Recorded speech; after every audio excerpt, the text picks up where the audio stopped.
Hi there, it's Denise Eckert, and I love coming on here and sharing different ideas and techniques to help you lower your stress. And today I've got Stacey Johnson, and she's a women's resilience coach and former therapist who helps high-achieving women regulate their nervous systems, stop overthinking, and rebuild their lives after grief, burnout, or major transitions. Welcome, Stacey. Hi, Denise. Thank you for having me. Now, what inspired you to do this type of work? Well, I was a clinical therapist for about 25 years, and I was working in a school for 20 of those years. And it'll be 4 years in November. My husband passed away. And once all the initial kind of grief had settled a little bit, I realized that I was going to need a second income. And so decided to start doing some telehealth to support my schedule in while I was working in a school. The telehealth I could do whenever. And I started seeing so many women that were coming to me with being overwhelmed, burnout, their nervous systems were dysregulated. And I decided that about a year and a half after that, I decided that I was going to go ahead and resign from 20 years of being in the school and start coaching women so that I could reach more women because in Ohio, in as a therapist, I had to stay within the Ohio borders. And so I decided that I wanted to go beyond that and start coaching women that are experiencing, yeah, being burnout and overwhelmed, the ones that are doing it all and don't have the time for themselves, and they're falling apart inside. Now, the big question is, why don't women make time for themselves? It's a very good question. There usually, especially high achieving women that are, they find it, they have this belief that doing more is going to, like, if I keep going and keep doing, then it'll be okay. If I keep going, then the stress will go away or that project will get done. Sometimes we think if we're moms, I need to take care of my kids first. Their needs come first. Women are naturally caregivers. We've been caregivers from the start of time.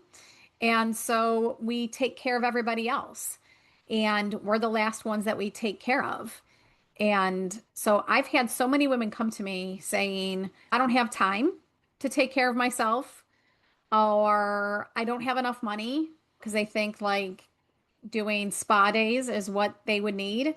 And part of my program is teaching, giving them that self-care plan that's individualized to them, that doesn't cost any money. And it can sometimes take just a few minutes a day. Absolutely.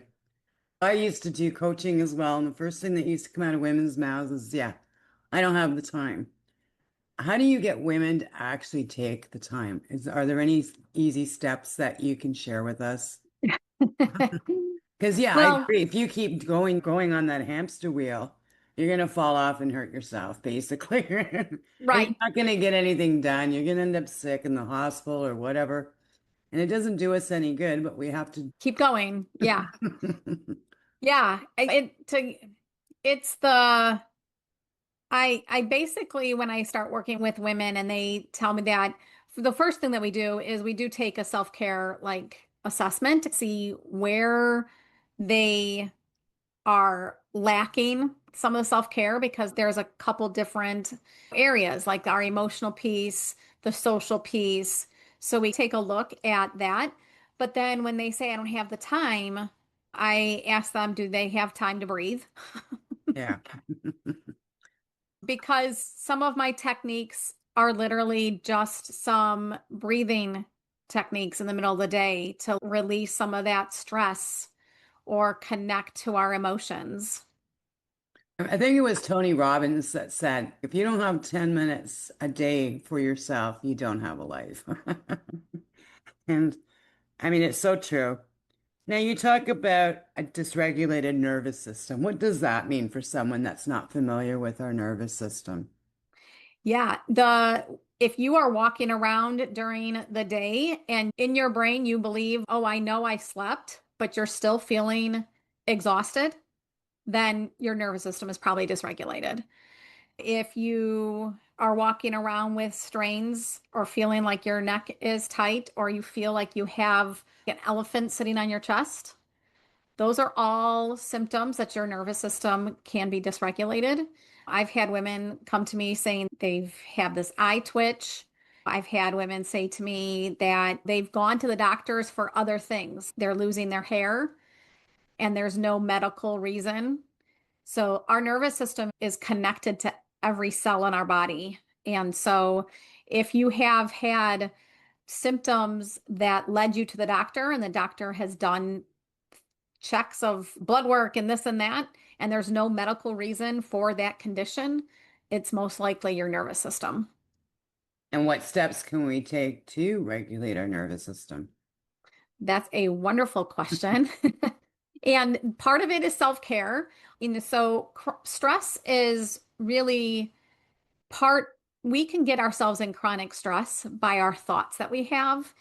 When I work with women to help them regulate their nervous system, I use physical techniques like somatic techniques with breath work and some physical motions, movement, but then also I help restructure our thought patterns because our thought patterns can keep us. I've had women say, yes, I go to the gym every night and I don't know why my nervous system is still dysregulated. And then when we start talking about their beliefs and they say, yeah, I don't think I'm worthy enough, or I keep doing everything for everybody because that's how I believe that I show love or that I'm good enough. And so when we start looking at that's also the work we do to help regulate their nervous system is changing the belief system because our belief system can keep us stuck in that chronic stress, which will dysregulate your nervous system. Yeah, and it actually makes us really sick too. What happens if we allow ourselves to stay in chronic stress? What have you seen with people working in stress? What are the danger zones? Yeah, lack of sleep, which we all know lack of sleep will affect our health, but then the IBS kind of symptoms, the gut issues, if we stay stuck in stress, heart, the heart palpitations or high blood pressure, chronic illnesses that are aspirated. So when we are staying in that chronic stress, it will totally affect our physical body. And yeah, like you said, it can make people sick. Absolutely. Now, I noticed on your social media, you talk a lot about feeling guilty about slowing down. Now, as women, why do we feel guilty about slowing down? Because again, there's that belief system a lot of times that we believe that slowing down will make us worthless or that we are not doing our job well enough, that we're not good enough.